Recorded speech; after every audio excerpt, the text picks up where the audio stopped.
The sky over Haven City was bleeding. Towers that once scraped the clouds now clawed at the smoke-choked air, their metallic skeletons twisted and broken. Fires raged, consuming entire city blocks with an insatiable hunger. Explosions rocked the ground, a constant, brutal drumbeat of destruction. This wasn't war as they knew it. This was an annihilation. The air tasted of ash and fear, a bitter cocktail that settled heavy in the lungs of anyone still breathing. This was the end of an era. Automated defense systems, once the pride of Haven City, were now silent, or worse, turned against their creators. The enemy, cloaked in shadows and advanced technology, had struck with terrifying precision. They moved like phantoms through the burning streets, their dark armor absorbing the hellish light. No one knew exactly who they were, or what they truly wanted beyond utter devastation. Whispers called them the Obsidian Imperium. Their arrival had been swift, their attack merciless. The city's formidable walls had proven to be nothing more than fragile glass. The dawn had brought not light, but an endless, fiery night. Deep beneath the smoldering ruins, a handful of souls refused to break. They were the remnants of Haven City's defense force, a scattered collection of soldiers, engineers, and ordinary citizens. Now, they were simply resistance fighters. Their command center was a forgotten maintenance hub, shielded by layers of ferrocrete and sheer luck. The air down here was stale, thick with the smell of sweat, fear, and dwindling supplies. But it was also charged with a defiant energy. They had lost their city. They would not lose their will. Kale, a former captain in the city guard, stared at a flickering holographic map. His face was grim, etched with exhaustion and the weight of command. Around him, his team worked with a quiet intensity. Lyra, their comms expert, tried desperately to pierce the enemy's jamming signals. Jax, a hulking engineer, coaxed life back into damaged equipment. Each of them carried the ghosts of what they had lost. Each of them knew the odds were impossibly stacked against them. Yet they continued. They had to. There was no other choice left.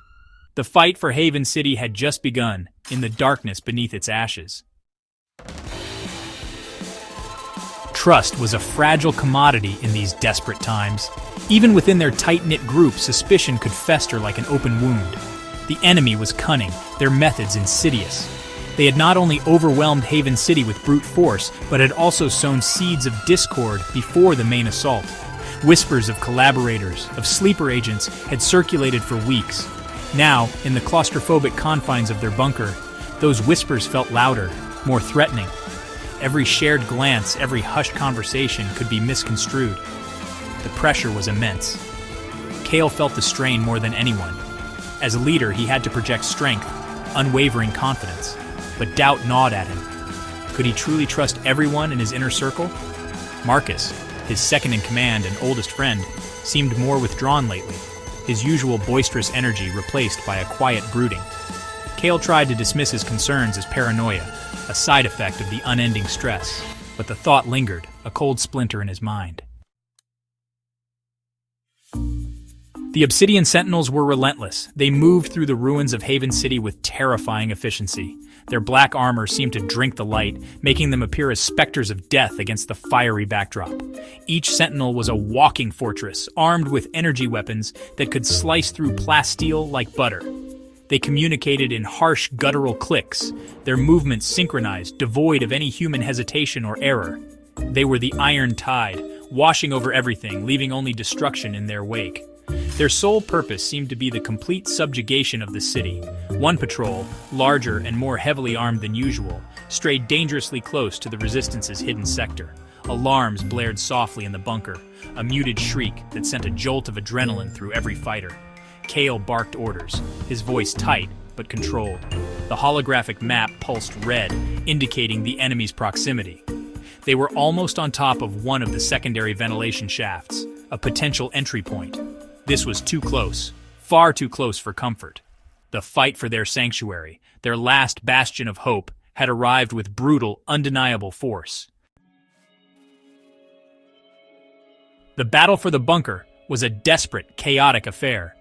Plasma bolts seared the air, charring the ferrocrete walls.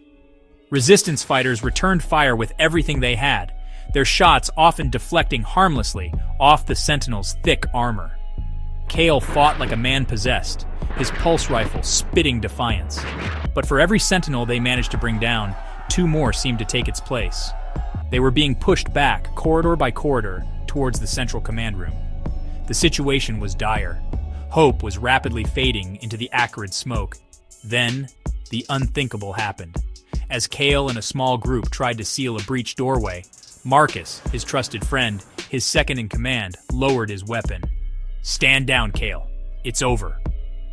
Two sentinels stepped through the smoke behind him, their weapons trained not on Marcus, but on Kale and his team. The betrayal was a physical blow, colder and sharper than any enemy fire. It stole the breath from Kale's lungs, the strength from his limbs.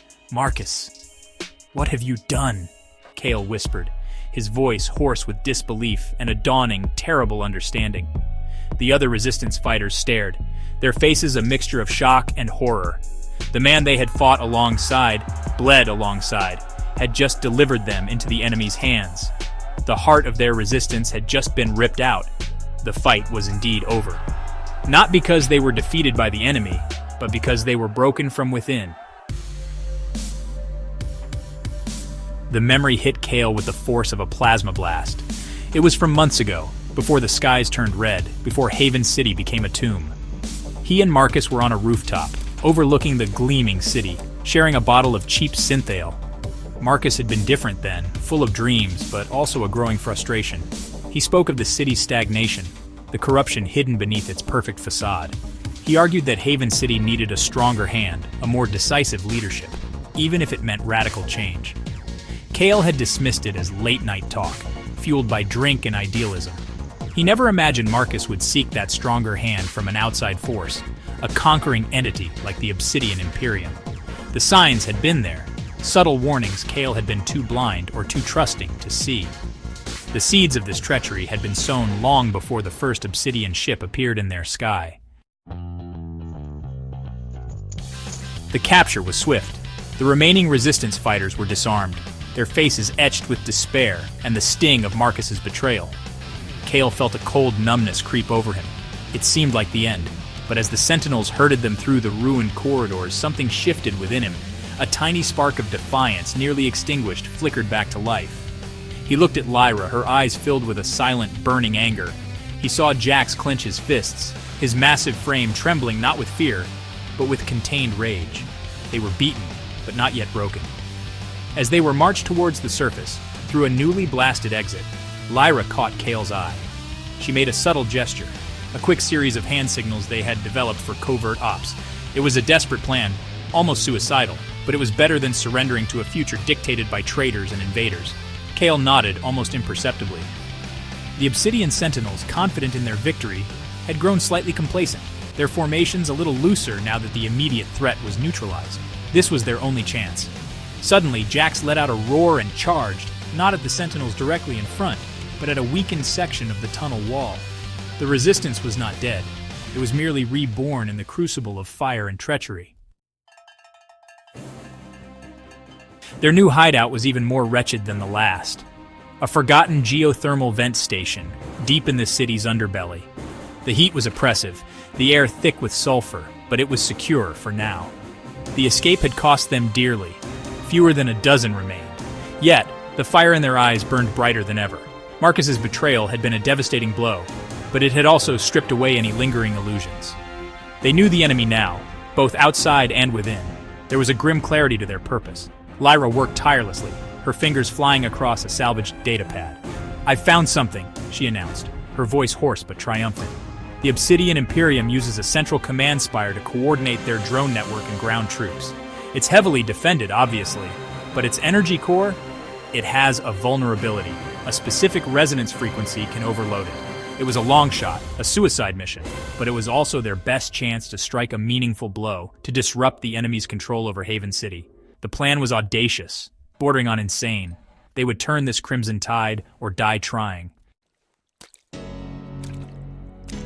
The diversion worked better than they could have hoped. The industrial district erupted in fire and chaos, drawing swarms of Obsidian Sentinels away from the city center. Kale and Lyra, along with two other fighters, slipped through the thinned enemy lines, their movements swift and silent in the shadows of ruined skyscrapers. The command spire loomed before them, a monolithic black needle piercing the blood-red sky. Its oppressive presence seemed to suck the very air around it. Every step closer felt like walking into the maw of some great dark beast. Inside, the spire was a labyrinth of cold metal and glowing consoles, patrolled by elite sentinel guards. The fighting was brutal, close quarters, and unforgiving. They lost Mia, then Yorick, their sacrifices buying precious seconds for Kale and Lyra to push deeper. Finally, they reached the primary control hub for the energy core. Lyra frantically worked at a terminal, her fingers a blur as she uploaded the overload sequence. Kale stood guard, his pulse rifle spitting defiance at the sentinels attempting to breach their position. He could feel the energy building, the air crackling. "It's armed!" Lyra shouted over the din. "We have 60 seconds to get clear." Just as they turned to flee, a section of the far wall dissolved into shimmering particles. A new figure stepped through. It was not a sentinel. It was taller, more slender, cloaked in robes that seemed woven from shadow itself. The abyss they faced was far greater than they had ever imagined.